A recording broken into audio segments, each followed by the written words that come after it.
Graças a Deus, queridos. Então, hoje, domingo, dia 14 de junho, nosso ensino hoje é Atos dos Apóstolos, capítulo 20. E nesse capítulo 20, queridos, talvez um pouquinho diferente da maioria de Atos, né? É um texto de muito detalhe histórico, né? E também ele tem uma orientação à liderança. É um texto de teologia pastoral bastante profundo, né? É um texto de bastante orientação. Aqueles que de alguma forma, não é, ocupam um espaço de influência dentro da igreja, tá, queridos? Então, Atos 20, nós teremos bastante informação aqui de teologia pastoral. Bem, queridos, vamos então lá para o texto.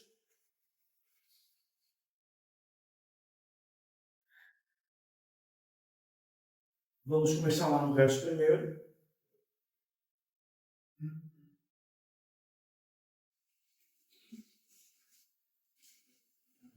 Ouvir algumas palavras interessantes que Paulo usa, né, no seu trabalho, que vai além, né, queridos, de missões. Paulo faz um trabalho bastante interessante, né, de pastor, tá? Paulo faz um trabalho interessante, não é? De apóstolo, no caso de presidir, e orientar uma igreja que se formava ainda, né?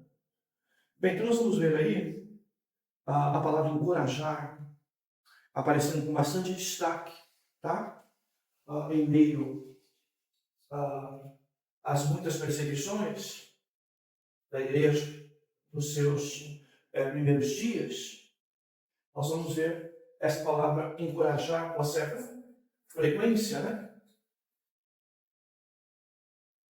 Que é então uma palavra de ânimo à igreja que estava passando dificuldades, né? Mas você vai ver o contraponto dela, que é o exemplo, né, que Paulo dá. Neste caso, dele, digamos assim, ser aquele que mais sofreu por conta, não é, das perseguições na igreja aí primitiva. Observe o verso 1, que ele então manda chamar os discípulos e antes de sair, antes de se despedir, antes de partir para a Macedônia, ele então encoraja, não é, os irmãos. Verso 1 do capítulo 20. Tendo-os encorajado. Depois, ele de novo vai por essas regiões, em direção à Macedônia, e ele de novo encoraja os discípulos com muitas palavras. Então, é algo que é interessante no texto, né? Você comparar aqui as palavras de encorajamento de Paulo e, ao mesmo tempo, comparar, não é, com aquilo que ele está vivendo. O seu exemplo de testemunho como um dos principais atacados na perseguição, tá? Ele permanece nessa região, próximo à Grécia, tá? Ali fica 3 meses. Mas, de novo, os judeus conspiram contra ele, quando ele embarca para a Síria. Então, decide voltar pela Macedônia. Bem, queridos, aí vocês vão ver alguns nomes citados, não é? Como o próprio Timóteo, e alguns lugares citados também para a gente entender um pouquinho de história e geografia nos tempos bíblicos, né? Ele cita, por exemplo, Bereia, não é? Passou por lá. Ele cita aí de novo Tessalônica, tá? Ele cita lugares, né, como Derbe, ok, queridos? Ele cita, além de Timóteo, Tíquico, Trófimo, tá? Que são personagens bíblicos de alguma relevância, né, nas Escrituras. Bem, esses homens, então, foram a Troade esperar Paulo, e aí nós vamos ver no verso 6 algo interessante, que tem a ver um pouquinho, lógico, com evangelização, e é lógico que grande parte que a igreja enfrenta no seu princípio de perseguição, por conta dos judeus, está muito sustentado em cima dessa realidade aqui. Você vai ver aí, né, Paulo, ou melhor, Lucas citando aí o texto, falando então dos pães asmos, né? Dos pães sem fermento, da festa, né? Festas judaicas, como nós vamos ver na frente, né? Os irmãos prestaram atenção na leitura, viram aí, tá? Paulo também, com algum tipo de interesse de participar, de estar, não é? Junto às festas judaicas, né? Por conta daquilo que aconteceu em Atos 2, tá? Onde havia um grande ajuntamento de pessoas. E aqui reside, então, a razão por que os nossos irmãos estão lá. Não é que eles, de alguma maneira, viviam ainda o judaísmo, por isso vão participar e têm desejo de estar nessas festas. Não, eles querem aproveitar, não é, as festas e o ajuntamento de pessoas, tá? Exatamente para pregar o evangelho ali, onde está esse ajuntamento de pessoas. É assim que a gente tem que entender o texto, tá? Então aí, no primeiro dia da semana, verso 7, reunimos a fim de partir o pão. Paulo, que estava para sair no dia seguinte, falava-lhes, tendo então essa história de um discurso bastante prolongado, né? E diz aqui, a primeira parte desse discurso vai até meia-noite pelo menos, né? E aqui então um discurso prorrogado. Então aqui de novo a gente vê, né, Paulo usando a palavra, não é, para falar a esses irmãos. E aí então no verso 8 que a gente vai se deparar com este incidente, né, que ocorre, tá? De muitas luzes no aposento superior onde estavam reunidos, estavam acesas, né? E então esse jovem aí, Eutico, tá? Estava sentado numa janela ouvindo o discurso de Paulo. E como Paulo se prolongou no discurso ainda mais, o jovem então adormeceu profundamente e, vencido pelo sono, caiu do terceiro andar, ok? E quando ergueram, estava morto. Tá bem, queridos? Bem, é lógico que isso aqui é literal, tá, irmãos? Um fato que ocorre aqui. E para nós entendermos, né, irmãos? Independente do que ocorre depois, entendermos que certas circunstâncias, não é? Como esta aqui, não é? Sempre deve ser uma advertência para a gente, sempre deve ser um alerta, tá? E o caso aqui não está registrado apenas por conta do que ocorreu depois, mas um alerta também a nós, né? No sentido de procurarmos sempre orientar os irmãos a algum tipo de segurança, tá? No contexto de culto, no contexto geral, em termos de orientação à igreja, tá? Aqui a gente vê realmente, digamos assim, uma espécie de, diríamos hoje, né, de ato inseguro, né, para quem aí às vezes fala aí nas ministrações de segurança das empresas, né, um ato inseguro, não é, da pessoa, tá, e das circunstâncias que foram criadas, de se prorrogar longamente o discurso e a pessoa estar no lugar, ok, em que de alguma forma se exercia, né, se vivia um certo prejuízo, tá? E é isso que ocorre aqui, tá bom, queridos? Então, é sempre bom tomar cuidado com essas coisas, sempre um alerta, né? Então, nós vamos ver Paulo descendo, debruçando-se sobre ele, abraçando, né?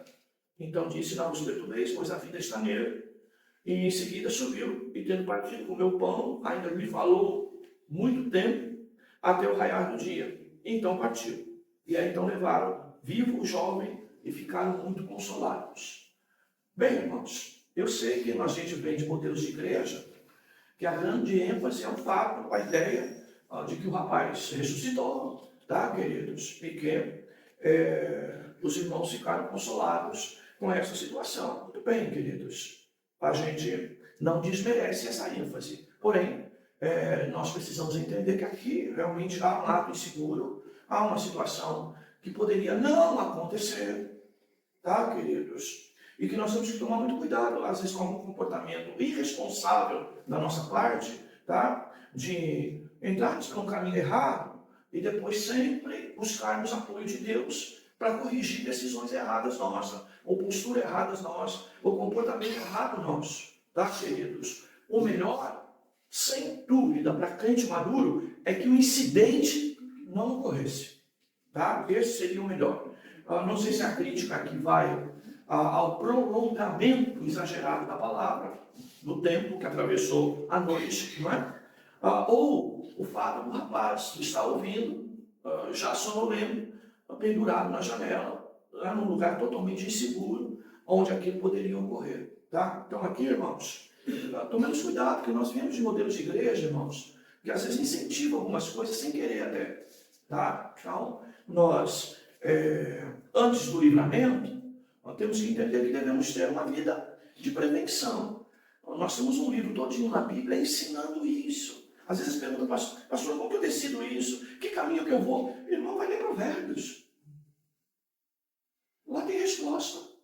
Tá? Para as coisas diárias da vida. É um livro de sabedoria da vida para lidar com questões diárias. Tá? Então, por que não ler Provérbios? Lê Provérbios. Tá? E Provérbios vai destacar o quê? Prudência, moderação, equilíbrio, atenção, cuidado, preocupação. Sempre uma ideia da gente se antever aos problemas. Porque senão a gente vive o evangelho assim, irmãos. Não cuidamos da saúde. Depois queremos fazer campanha de oração para Deus curar a gente. Mas nunca cuidamos da saúde. Não vamos no médico. Não fazemos tratamento preventivo. Não é? E aí depois a gente entra numa dessas. Queria um emprego melhor. E por que Deus não me dá esse emprego melhor? Me ajude em oração para que eu tenha, não é? Emprego e coisa parecida. E não estuda. Não se prepara. Tá? Não busca novas orientações, não pesquisa. E é isso que a gente vê dentro da igreja. Deus pode dar um emprego bom para a gente? Lógico que pode. Pode nos honrar? Pode nesse sentido, não é? Todavia, queridos, deve ser o nosso cuidado. Tá, queridos? Olha, eu lembro de quantas vezes eu levei prospecto na sala do responsável pelo treinamento em empresas que eu trabalhei, dizendo, olha, esse curso é muito interessante para nós lá, eu gostaria de fazer, me comprometo inclusive em repassar para o pessoal depois em treinamento interno, o que eu vou aprender lá. E às vezes a informação que eu recebi Luiz, nós não temos orçamento para você fazer esse curso. Sabe o que eu fazia, irmãos?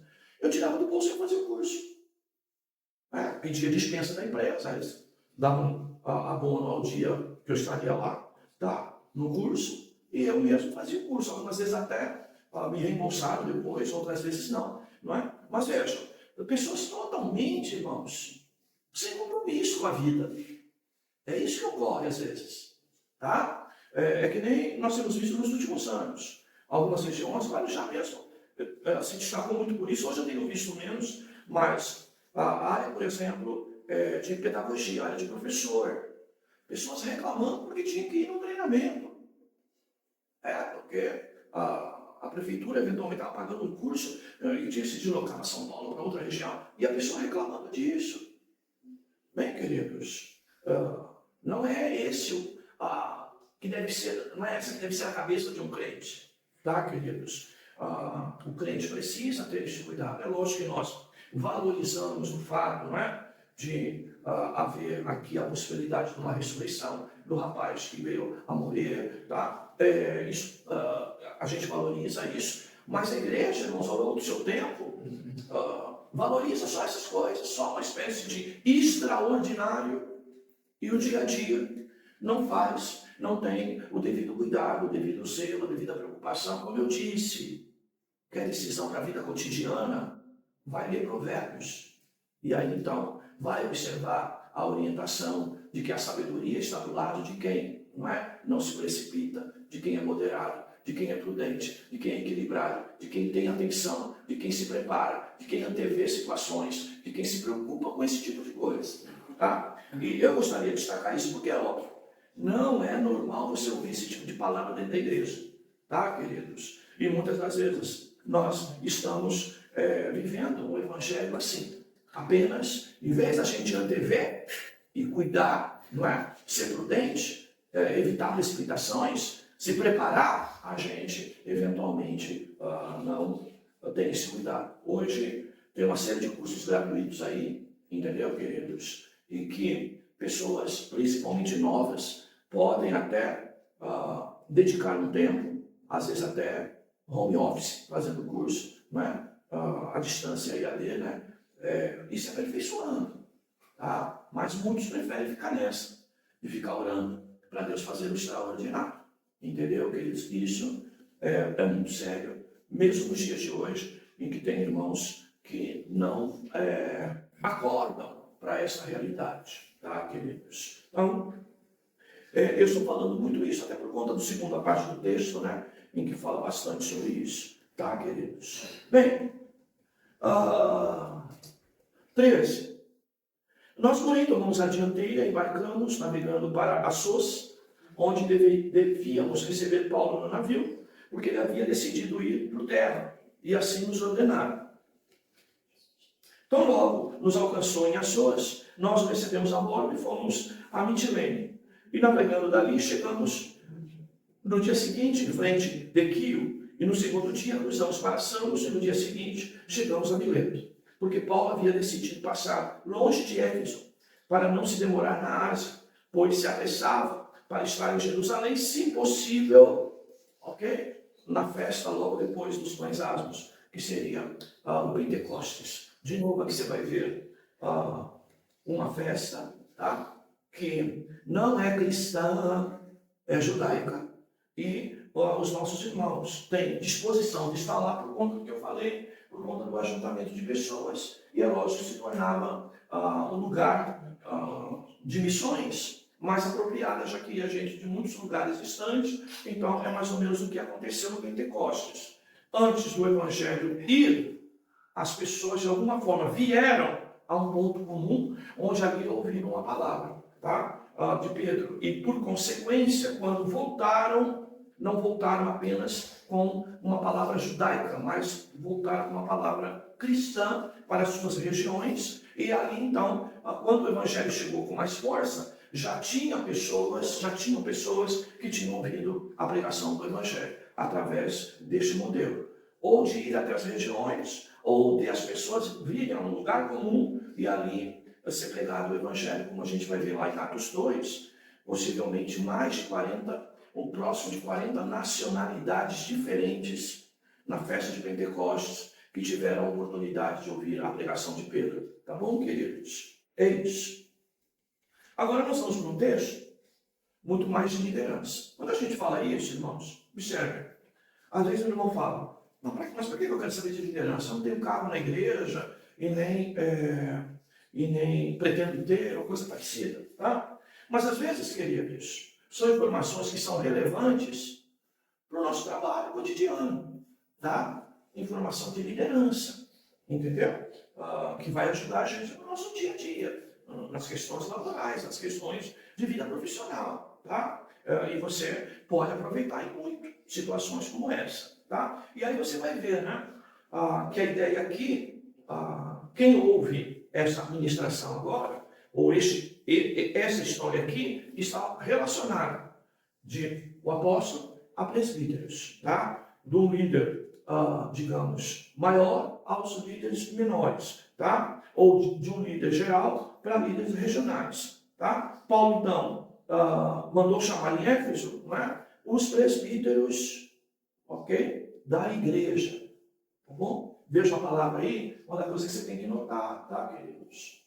Que a igreja hoje acabou adaptando algumas coisas, algumas mudanças, mas que não representa muito o original, tá?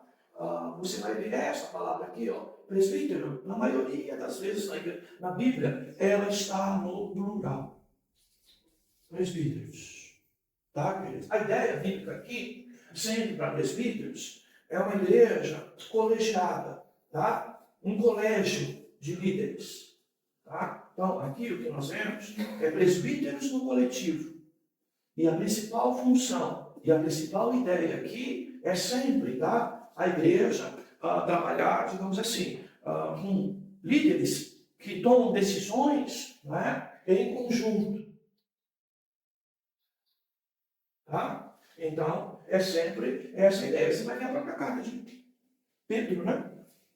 Pedro se referindo a isso. Eu presbítero entre os presbíteros, no meio dos presbíteros, não é? Exatamente essa ideia, tá? De decisão colegiada, né? Vale ressaltar, irmãos, que liderança, como é o nosso caso aqui, tá, irmãos? Às vezes, em muitas coisas, né? A gente chama a responsabilidade para cima da gente. A gente na igreja aqui paga até preço por conta disso, né? Por às vezes querer carregar, não é? O piano sozinho, suportar a carga sozinho, tomar decisões às vezes solitárias. Isso não é a melhor recomendação bíblica. A melhor recomendação bíblica dentro da igreja é que as decisões dentro da igreja sejam feitas em conjunto, tá? Em colegiado, tá? Pessoas que realmente estejam comprometidas a ponto de você dividir decisões, tá? Esse é o grande problema. Às vezes eu não estou comprometido, mas quero que divida determinada decisão comigo, mas eu não me comprometo. Então, esse não é o modelo. O modelo é eu compartilhar, tá, com pessoas que estejam comprometidas. Essa é a ideia, tá bom? Que mostrem comprometimento. Então, o que nós temos aqui é isso, tá? Então, quando nós temos uma igreja, né, o pastor, né, presbíteros, né, mais um pastor, mais um presbítero, tá? Que você tem mesmo até diáconos, tá?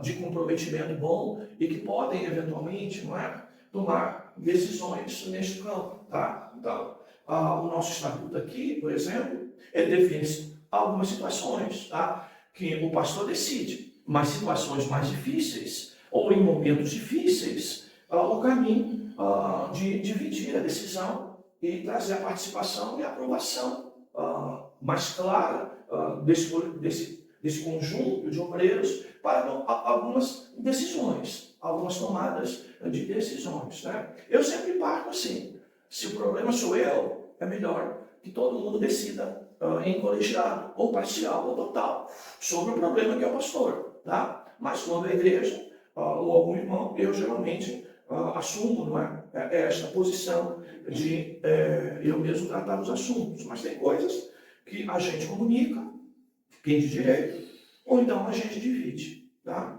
Nós temos na igreja hoje duas composições. Nós temos uma composição normativa legal, que é a diretoria da igreja. Isso é obrigatório por questões jurídicas, tá? Questões contábeis. A igreja, era bom que não tivesse, mas tem, e isso é uma forma de a gente responder às autoridades, da gente estabelecer alguma organização, da gente ter o devido zelo, né, pelas coisas legais, que é a formação da diretoria da igreja. Isso para atender o fisco, entendeu? Para atender, nenhuma igreja aberta pode abrir se não tiver um colegiado de pessoas responsáveis, tá? Presidente, vice-presidente, primeiro e segundo tesoureiro, primeiro e segundo secretário, pelo menos, tá? E mais 2 ou 3 conselheiros, de aspecto também fiscal, a ideia aí é fiscal, para atender o fisco, porque a igreja, em termos jurídicos, ela é considerada uma associação sem fins lucrativos, tá? E toda vez que envolve isso, até por uma questão de segurança, é oportuno, ok, que mais de um seja responsável, tá? Porque é uma forma de um estar controlando o outro, tá? E alguns princípios da igreja, parecidos com esses. Por que tira oferta, mesmo tendo 10 pessoas, se tira oferta em 2 pessoas? Não é? Porque um tesoureiro já fica esperando na sala para contar o dinheiro, por segurança até de quem está tirando a própria oferta, tá? Então, veja, é essa situação, tá bom, queridos? E todo o desenrolar disso está por quê? Porque se é dinheiro, envolve contabilidade, envolve jurídico, envolve, né, comprometimento, envolve, não é, esse tipo de coisa. Então não se tira oferta de 2 à toa, porque um de alguma forma está controlando o outro.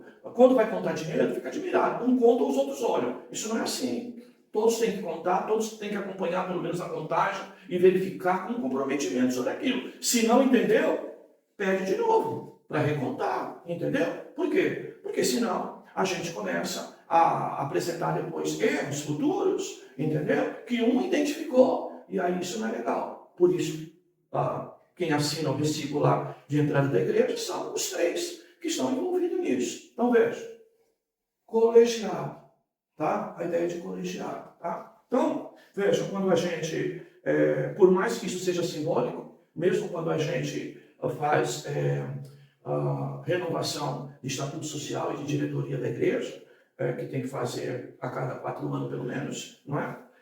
Isso é feito em colegiado. Então você recebe ainda uma folha, como receberam há 3 anos atrás, 4 a gente está agora em julho, tendo 4 anos, e cada um assina, entendeu? Que concorda que a igreja continue sendo administrada ou administrada por aquelas pessoas que estão lá, arroladas lá, tá, queridos? Então, essa é a ideia do coletivo.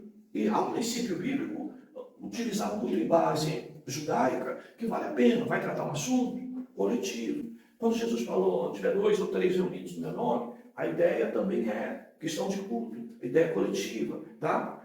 Isso não significa dizer que Jesus não está em nós sozinho, mas a ideia é coletiva, que Deus faz presente ali, que ali há uma harmonia, decisão conjunta, não é?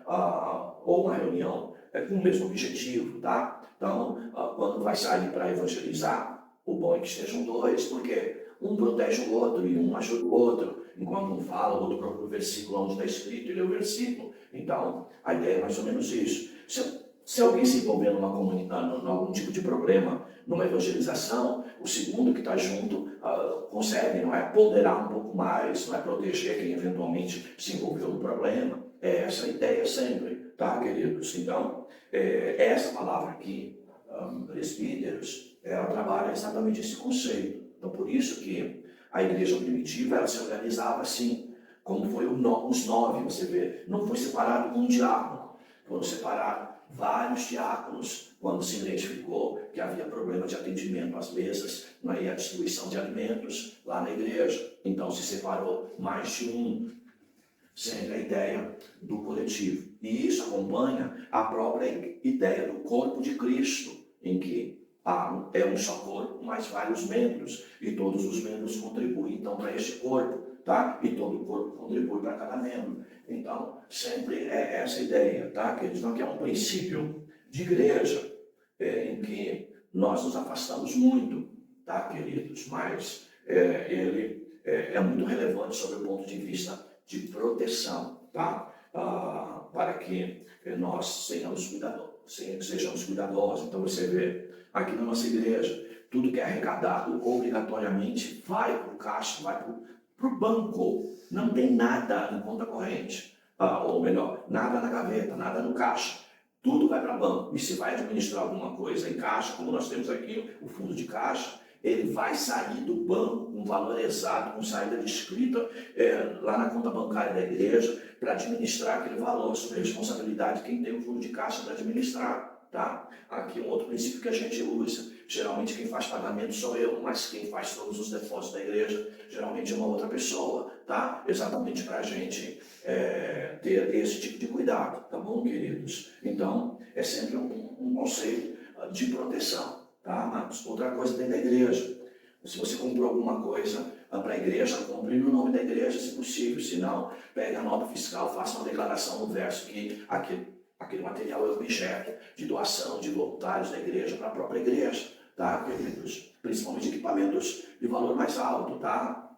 Valores pequenos é menos relevante, né? Mas essas coisas são importantes, tá, queridos? A gente tem cuidado, né? Então, às vezes a gente pede nota fiscal para alguém, às vezes os irmãos pensam que é desconfiança dele, não. A igreja precisa, se o dinheiro vai entrar ou vai sair, se é doação ou não, precisa ter nota fiscal, porque é um princípio de transparência, porque nós temos um CNPJ e nós temos que atender esse CNPJ de acordo, tá? Porque senão o CNPJ fica inválido, entendeu? Porque a gente não tem esse tipo de cuidado, tá? A igreja, irmãos, ela não paga imposto de renda, mas ela tem obrigações acessórias. Ela tem que apresentar, tá? A cada 3 meses, declaração de contribuição, de recebimentos, tá? E de saídas. Ela apresenta também no final do ano uma declaração isenta, tá? E tem que apresentar, né? Então, o fato da gente não ter responsabilidade com a obrigação principal, que é o pagamento do imposto, mas nós temos obrigações acessórias e que elas geram multa se não for entregue. Entendeu, queridos? Então, é esse cuidado que a gente tem que ter, tá bom? E essa ideia do coletivo, exatamente ela funciona muito, tanto para proteger caráter moral, caráter legal, caráter econômico, caráter também de convivência entre os irmãos, tá bom, queridos? 18. Quando chegaram, Paulo disse-lhes: bem sabeis de que modo tenho vivido entre vós o tempo todo, desde o primeiro dia que entrei na Ásia. Olha lá, maneira de viver. Tá? Paulo lá estava encorajando os irmãos a permanecer firme no Evangelho apesar das perseguições, tanto de judeus como de romanos. Aqui ele começa a dizer o seu modo de viver, tá? Que não era diferente da igreja. Tá? Ele vai dizendo lá: servindo ao Senhor com toda a humildade, com lágrimas e provações, as quais me sobrevieram pelas ciladas dos judeus. Tá, queridos? Então, aqui é uma realidade. Irmãos, eu tive dificuldade para entender isso, porque, irmãos, a gente às vezes vem de igreja e o pastor vem de uma ideia de super-homem, tá? E a gente não faz correlação. Por exemplo, um pastor, por exemplo, chegando na igreja, tá? Com uma Ferrari, tá, queridos? Destilando, não é? Às vezes, excesso, né? De roupas super caras nos cultos, tá, queridos? Isso é um perigo. Igrejas, às vezes, em bairros, tá? Em que o pastor chega, né, no seu carrão, mostrando, né, a sua vida, né, abastada, sabedor que vive totalmente da obra e incompatível com a vida da igreja. Tá, irmãos? Isso é incoerente. Tá? É lógico que eu estivesse pregando numa igreja batista do Morumbi, não é? Numa presbiteriana de Pinheiros. É lógico que eu certamente não usaria as roupas que uso aqui nos irmãos. Tá? Por quê? A gente tenta ser parecido com a igreja. Isso é uma postura que o pastor tem que ter. Tá? De coerência. Tá, irmãos? Então, nós temos igrejas por aí de pessoas muito abastadas. Tá? Igrejas em grandes centros mesmo. Em que é lógico, o pastor, até para ter respeito de algumas pessoas que às vezes se valem disso, né? Parece que o valor está nessas coisas. Ele tem que estar mais parecido com a igreja. Tá? Mas, em outros lugares, nem tanto. Tá, meus amados? Em outros lugares precisa ter essa coerência. E uma das coisas que ocorre com a vida de Paulo aqui é, se os irmãos estavam vivendo alguma dificuldade, tá? Se os irmãos estavam servindo a Deus com lágrimas e com muitas provações e perseguições, Paulo era o primeiro a dizer que vivia a mesma coisa. Tá? Então, é isso que eu estou dizendo para os irmãos. Uma igreja super pobre e pastor dando exageros, que a Bíblia chama de que o pastor tem que ser modesto. Tá? É incoerente com a sua modéstia em relação ao lugar que está. Tá, meus amados? Então, a gente precisa ser coerente com isso. Tá, meus amados? Então, o que nós temos aqui, outra coisa relevante, é que pastor também sofre. Logo, crente também sofre. Nós estamos vivendo uma época ainda, irmãos, não é? Que muitos irmãos não conseguem administrar os problemas de dificuldades que enfrentam. Tá? E há sempre um pensamento saduceu nisso, que foi importado pela teologia da prosperidade. Se o crente está passando luta, dificuldade, ali há uma evidência de falta de Deus na vida da pessoa. E isso não é verdade, porque biblicamente você vai ver mais os homens de Deus passando dificuldade do que contando bênção. Tá? Olha aqui a situação de Paulo. Tá? Ele está dizendo, olha, vocês estão vendo a minha maneira de viver. Que eu sirvo a Deus com humildade. Tá? Com lágrimas e provações. E pela própria origem de Paulo, é possível, não é, irmãos? Que ele vivia, de alguma forma, uma vida abastada antes do Evangelho.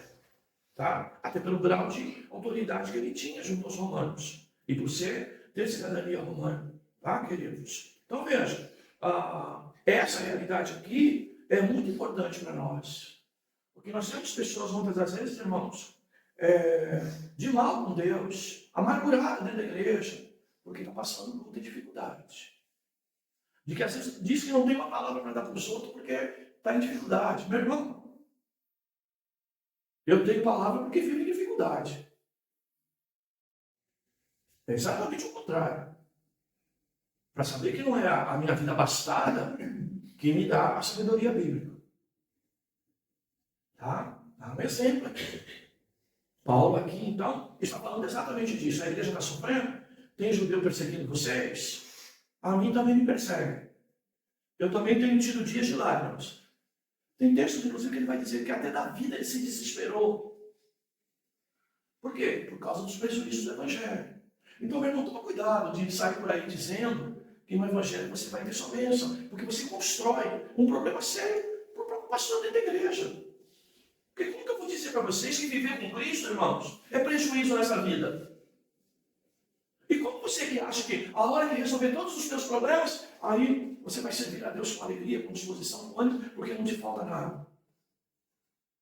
Isso é bobagem, isso é ponto de carochinha, irmãos. Nós somos chamados, queridos, a sofrimento sim, por amor a Cristo. Nós fomos chamados, às vezes, até para faltar tudo aqui, e está alegre porque não falta o principal, que é Jesus. É lógico que nós, como servos de Deus, como pai de família, tá? É lógico, até para o nosso testemunho, nós temos que nos dedicar a dar uma vida melhor para a nossa família. Isso não te exime disso, dessa responsabilidade. Mas se isso não acontecer, meu irmão, tá? Então, toma cuidado com esse evangelho que está na mídia hoje. Não é o evangelho lá da tal bispa, né? Entre aspas, não é? Árvore de Natal. Entendeu? Você olha para a mulher, parece uma artista. Não é? De tanta bugiganga que carrega. Né? Vocês sabem, a Sônia Hernandes, né? É uma delas. Hoje parece ficar menos na mídia. Mas ela foi a referência. Aonde você vê uma mulher chamada de pastora por aí, você vai ver uma árvore de Natal montada. O crente não foi chamado para isso, irmão. E olha, o meu desprezo esse tipo de gente. Eu uso o evangelho para quê? Para se enriquecer. E falta de modéstia. Porque ainda, tá, que nós temos muitos pastores que são dentistas, que são engenheiros, que trabalham em grande empresa, mas dentro da igreja que são juízes. Tá? Como eu já vi testemunho na própria Igreja Batista do Morumbi. O irmão é juiz lá na cidade. E ele é diácono na igreja. E está lá com a roupa mais simples no modelinho do diácono da igreja, sem ostentar. Tá, queridos? Não vai de beca, de juiz, para dentro da igreja, servir Santa Ceia. Tá, irmãos? Essa coerência que às vezes falta no nosso meio. E faz com que às vezes as pessoas olhem e acham que ser crente tudo é ser milionário. E não é assim. Agora, Deus pode dar, dá. E você vai ver na mensagem das 11, Deus dando recurso para alguém, um fim ministerial. Tá? Eu pedi muito isso a Deus, né? Por um tempo até exercício. Já falei isso para vocês. Não é? Eu tinha a capacidade de chegar na tesouraria da Assembleia de Deus e dizer, alguém superou meu dízimo aí? Aí eu disse, tem um irmão aí que chegou e está dizimando mais. Quanto que é que eu vou cobrir? Por quê? Eu não queria isso. Porque eu tinha que me contentar e viver de migalha. Tá? Para alguém que sempre teve, né, uma obstinação por poder e dinheiro, como eu tinha. Tá? Mas fui executivo de grande empresa. Tive a própria empresa. Depois você pastor começando na garagem da tua casa. Você não sabe o que é isso. O velho homem teve que se matar aqui dentro. E todas as outras portas se fecharam. E eu tive que me contentar com isso, porque foi o que Deus reservou para mim. Mas aí também estava um pouco da minha conversão. Tá? Minha conversão não é só fazer tudo certinho, não. É também ter esse nariz um pouquinho, né? Mais para baixo. Nariz empinado não pode, não. Deus vai quebrar.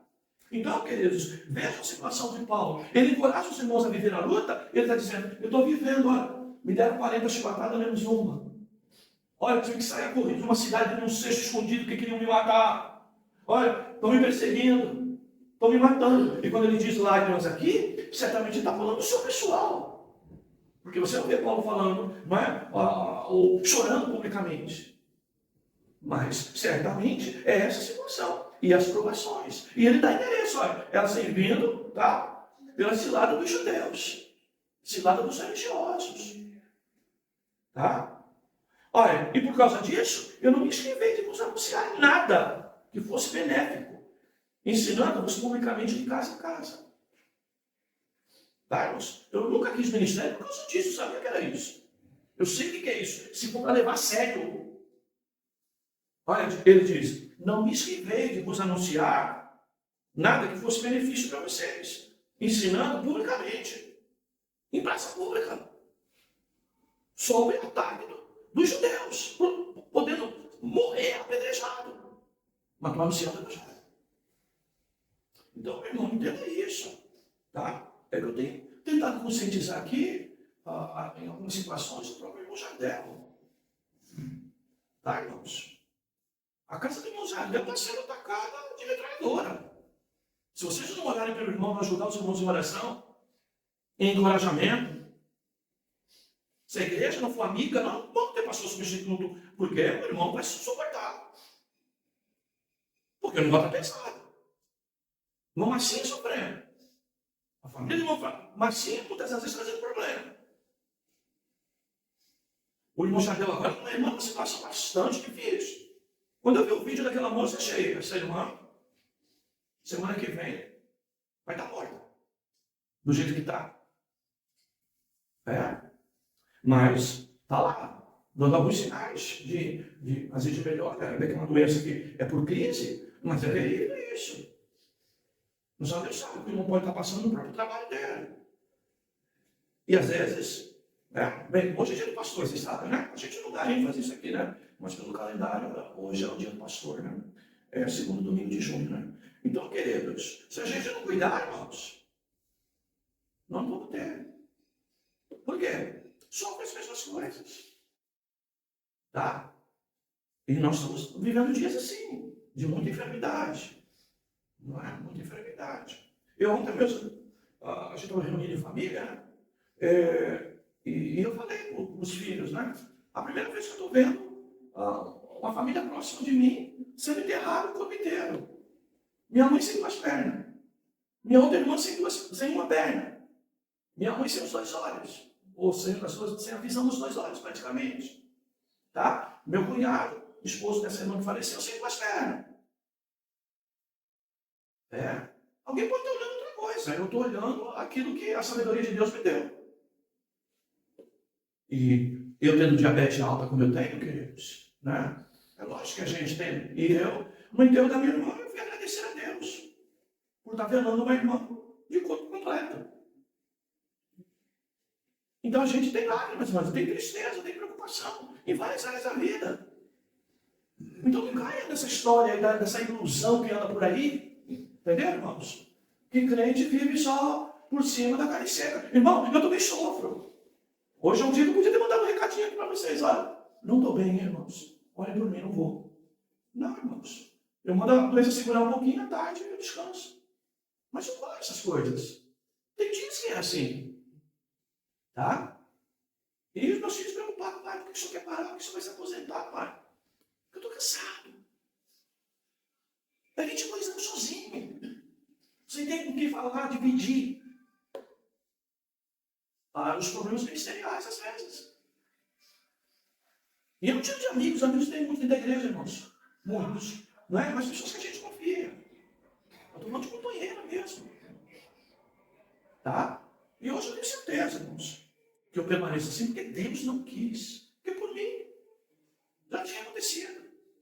Deus não quis e hoje. Entendeu? Eu estou certo que Ele não quis. Então, amados, porque isso está me deu mais condição, seria pior, entendeu, irmãos? Às vezes você ter com quem dividir e não poder dividir. Porque é esse evangelho que nós pregamos aqui. Ainda que tenha gente envenenada, mesmo dentro da igreja, o evangelho podre. Mas se você não aprender a viver o evangelho no estreito, meu irmão, esquece, não é o evangelho que você está vivendo. A gente vai esquecendo que é para tomar nossa cruz todo dia e seguir. Que é para renunciar a si mesmo. vontades, desejos. E aprender a descobrir a boa, perfeita e agradável vontade de Deus. Então, queridos, essa é a realidade. Tá? E Paulo fala sobre isso. Tá? 21, testemunhando tanto a judeus como a gregos. 21, o arrependimento para com Deus e a fé em nosso Senhor Jesus Cristo. Tá? Agora, impelidos pelo Espírito, vão para Jerusalém, sem saber o que vai acontecer ali. Olha lá, irmãos. Tem gente que não gosta de ouvir isso de pastor, irmão. Irmão, não sei o que vai acontecer amanhã. Irmão, eu também tenho medo da manhã. Ó, o amanhã vai ser difícil para mim. Pregador de tempestade. Pregador só de problema. Olha Paulo aqui. Olha o que o Espírito Santo dizia para ele. Ele ia para Jerusalém e o Espírito Santo, ele está dizendo, não sei o que vai acontecer ali, só sei de uma coisa. Que o Espírito Santo me garante, de cidade em cidade, dizendo que prisões e tribulações me esperam. Agora, quem é o crente que está disposto a ouvir isso? Sabe o que vai passar pela frente? Prisões e tribulações. Sabe o que você tem que entender? Pedir graça a Deus para te dar coragem para enfrentar os problemas. E continuar falando de Cristo. Ou então tu não ama Cristo, tu ama você, meu irmão. Vim aqui fazer encontro de casais, na palestra para casais. Quem? Aparece. Tu pensa que é mole? Tu pensa que é fácil? Mas não é da minha responsabilidade. Podia trazer um pastor aí de fora para fazer psicologia aqui? Não posso. Não é a palavra. Pensa que é mole? Pensa que não tem tribulação, não tem choro, não tem lágrima? Pensa que a memória não vem quando fazia aí no litoral todo da Assembleia de Deus encontro de casais com a esposa? Traz, irmão. Por mais que eu esteja curado, mas traz. Pensa que é mole? Não, querido. Mas tem irmão que está esperando as coisas, o vento acalmar para servir a Deus. Se tu não é capaz de servir com vento, meu irmão, esquece. Quando a bonança vier, tu vai querer. É o mundo dentro de você. Você não vai para dentro do mundo, mas o mundo dentro de você. Aqui é um chá, irmãos. De cima como. Tá? Olha lá. Porque o Espírito Santo lhe garante que eu vou de cidade em cidade. E cada cidade que eu passar pregando o Evangelho, eu vou viver prisões e tribulações, porque elas já estão prontas lá me esperando. Aí o povo na igreja não quer viver. Essa é a realidade. Imagina o pregador dizendo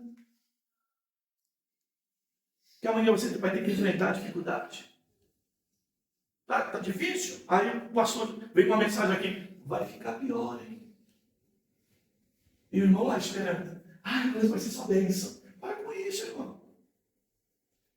É por muita dor e lágrima que a gente importa entrar no reino de Deus. Se toca. Chá de realidade. Mas eu vim de guarda. Mas em nada considera a vida preciosa para mim. Estou preocupado se vou morrer, se vão me matar, se vão me apedrejar. Não. Está falando para presbítero, tá? Que é mais embaixo, negócio. Tá? Porque alguém pensa que ser pastor hoje é uma carreirazinha que se faz, de top, não é? Nasceu, Contanto que eu complete a minha carreira e o ministério que recebi do Senhor para dar testemunho do Evangelho da graça de Deus. Irmão, que renúncia. Dá até vergonha, às vezes, quando a gente reclama alguma coisa com Deus. Tá? O que importava para ele? Cumprir a carreira. E é o que ele vai falar lá, na carta pastoral. Tá? E agora sei que nenhum de vós, por entre os quais passei preparando o reino de Deus, jamais tornará a ver meu rosto. Olha lá. Paulo está dizendo, eu estou indo e vocês não vão me ver mais. Tá? Portanto, no dia de hoje, eu vos afirmo que estou limpo do sangue de todos. Por quê? Porque eu não deixei de anunciar todo o Evangelho de Deus para vocês. Ou todo o propósito de Deus. Tá, irmãos? Então, coisa que eu não posso ficar pesaroso. Porque aprendi a pregar que crente enfrenta dificuldade. Que crente passa pelo vale da sombra da morte. Que crente, muitas vezes, precisa ser consolado pelo Espírito Santo para ter consolo para dar alguém, para alguém que está sofrendo. Tá? E ele disse aqui, ó, eu não deixei de anunciar toda a palavra de Deus para vocês. É essa palavra de hoje que Paulo está aqui vivendo e que vocês estão ouvindo. É esse todo o evangelho que nós não estamos dispostos a sofrer. Tristeza, dores, perdas, prejuízos. E a vida ficar difícil. E mesmo assim, eu continuar na minha posição de anunciar Cristo. Muitos não estão dispostos. Ou muitos não têm, ainda que essa palavra seja muito psicológica, lógica, resiliência para enfrentar as situações. Tá? 28. Portanto, tende cuidado de vós mesmo e de todo o rebanho sobre o qual o Espírito Santo vos constituiu bispos, para pastoreares a igreja de Deus, que ele comprou com o próprio sangue. Olha lá. Ele, a Timóteo ele fala, né? Cuida de ti e da doutrina. Tá? Ele está falando para os presbíteros. E o que é esse cuidar de ti aqui no contexto? É não perder a fé apesar da luta. Que fé é essa? Que a luta vai passar? Não, a fé é essa, que Jesus é meu Salvador. E que eu não abro mão disso por nada. Tá, queridos? E é por isso, irmãos, que se a gente não toma cuidado na igreja, a gente passa a ter duas igrejas dentro da mesma igreja. Uma querendo pregar flores. E a outra dizendo, sofrendo, morrendo. Não é? Que nem na nossa realidade de hoje. Quantos casos de pedido de oração nós temos aqui? Quantas situações difíceis nós temos envolvido irmãos aqui da igreja? E aí eu venho aqui e vou pregar só flores para vocês. E a realidade? Quem que consola essas vidas e cuida dessas vidas? Se eu não tiver uma palavra ligada a isso. E como eu terei a palavra e vou me sensibilizar com a dor do outro, se eu mesmo não sentir na própria pele a própria dor? Não se faz pastor assim, irmãos, só com discursos. Tem que ter palavra, mas também tem que ter testemunho. Tá? E é isso que Paulo está ensinando aos irmãos lá. Tá? E ele diz, estou livre do sangue de vós. E aí ele diz, 29, eu sei que depois que eu for, depois da minha partida, lobos cruéis entrarão no vosso meio e não pouparão o rebanho. Olha lá, queridos. Mas essa palavra de Paulo está relacionada ao quê? A preocupação depois que Paulo vai embora, com aquilo que fica. Tá, irmãos? Com aquilo que fica. A minha oração mais desesperada no meu quarto é essa, Senhor, que tenhamos pastores para continuar o mesmo evangelho pregado na reconciliação para amanhã, para o dia de amanhã. Porque se for para pregar essa podridão que está aí, irmãos, entendeu? Era melhor que a igreja fechasse. E que dentre vós mesmos se levantarão homens falando coisas distorcidas para atrair os discípulos para si. Olha o que Paulo fala. Vai entrar lobos cruéis, mas ele diz, também vai levantar no meio de vocês, aí dentro da própria igreja, tá? Quem vai distorcer as minhas palavras, distorcer o evangelho. E vai levar um bocado de gente atrás dele. Esse pregador que eu quero, esse é morudo, esse é maravilhoso, esse prega a bênção, e agora eu creio que eu vou receber. Meus irmãos. Por isso que é bom texto expositivo, tá? Não dá para fugir do texto. Não dá para fugir de certos assuntos. O que prega aqui, prega ali, prega lá, prega lá. O pregador saci, vai procurando aqui uma coisinha boa ali, outra coisinha lá. Eu quero ver pregar expositivamente, chegar dentro de um texto desse e falar ele claramente com a igreja. Portanto, estáis atentos. Olha a palavra atenção aí. Lembrando-vos que durante 3 anos não cessei dia e noite com lágrimas de aconselhar cada um de vocês. Agora, consagra-vos a Deus e a palavra da sua graça, aquele que é poderoso para vos edificar e vos dar herança entre todos os santificados. Aí o 33, olha lá. De ninguém cobicei prata, nem ouro, nem roupas. Vós mesmos sabeis que essas mãos supriram as minhas necessidades entre meus companheiros. Paulo falando que trabalhava para não ser pesado para a igreja. Tá? Para não ficar trazendo notinha para a igreja pagar de contas pessoais. Tá, queridos? Que não tinha que manter iates. Tá? Que não tinha que manter, não é? Uma vida de esbanjar. Em tudo vos dei o exemplo de que deveis trabalhar assim. Olha, trabalhar assim. Com as próprias mãos, se dedicar ao trabalho. Aí ele vem aqui falar do ministério, não é? Da generosidade. A fim de socorrer os doentes, recordando as palavras do próprio Jesus, que dar é mais bem-aventurado do que receber. Olha, o que Paulo está falando? Olha, eu trabalho com alegria, sabe para quê? Para ajudar quem precisa. Tá? Eu não sou tio Patinhas de ficar sentado em cima de dinheiro, de construir, né, megas e megas templos. Entendeu, irmãos? Enquanto a viúva e o pobre da própria igreja está morrendo.